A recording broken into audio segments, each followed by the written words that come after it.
If you're here today, then I can assume one or two things about you. The first is that you understand the importance of invested mentors and positive influence in the lives of kids and students. You wouldn't be here if you didn't. The second is that you are either the product of someone else's time and investment in your life, or you recognize, in hindsight, that you needed it and were never given it. In both cases, whether you had it or you didn't, you were impacted and affected. We all come with our unique experiences, and those experiences qualify us in different ways to make an impact in the lives of kids and students. But if we're going to get anywhere, we have to be willing to recognize that a very big challenge is set before us.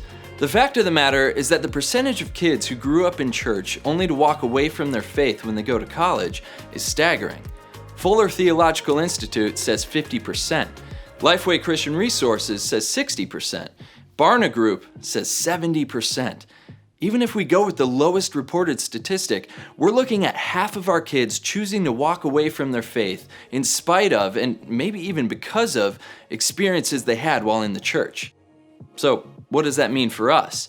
Well, it means that we can't keep doing business as usual if we want to change the current trends. We need to be willing to examine what we're doing and ask hard questions in order to arrive at real conclusions.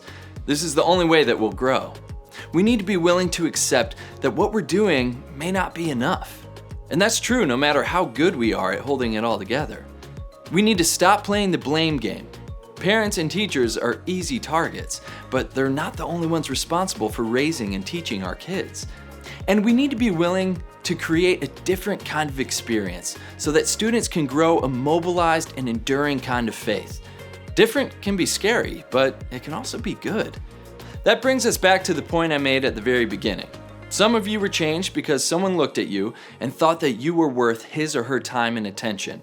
And some of you know how much of a toll it took on you that there wasn't someone there to fill that place in your life. At the end of the day, it's not about the program. It's not about the numbers. It's about connection. The front lines are where life happens. Our kids and students live on the front lines. And if we want to make a difference in the lives of the next generation, the front lines are where we're called to go. So surely such a big challenge as the one we're facing requires an equally big solution in order to reverse it, right? Wrong. The solution is actually a small one. If every teenager had a place to belong and someone to believe in them, it could radically affect their faith and their future. We can't do that for every teenager, but we can do that for a few. And this isn't about a better presentation or clearer communication. I mean, both of those things are good, but they're not as effective as they can be without relationship.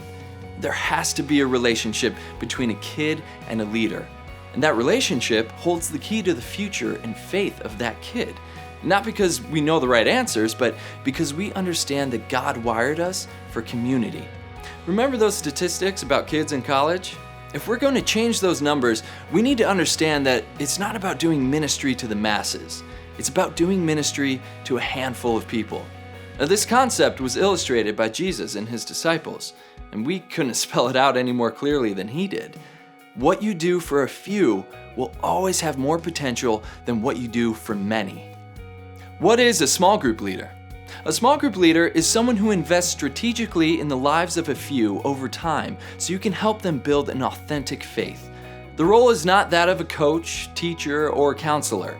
It's bits and pieces of all those things, and at the same time, not any of them. The art of being a small group leader is learning how to navigate all those different roles and combine them into something unique.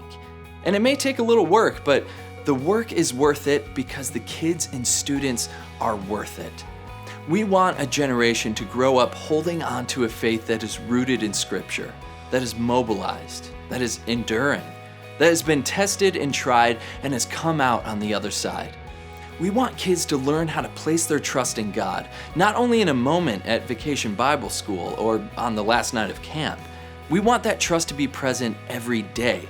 We want them to have big faith, authentic faith. And the only way you can cultivate authentic faith is through leading small with the help of 5 core principles that will help as guideposts along the way.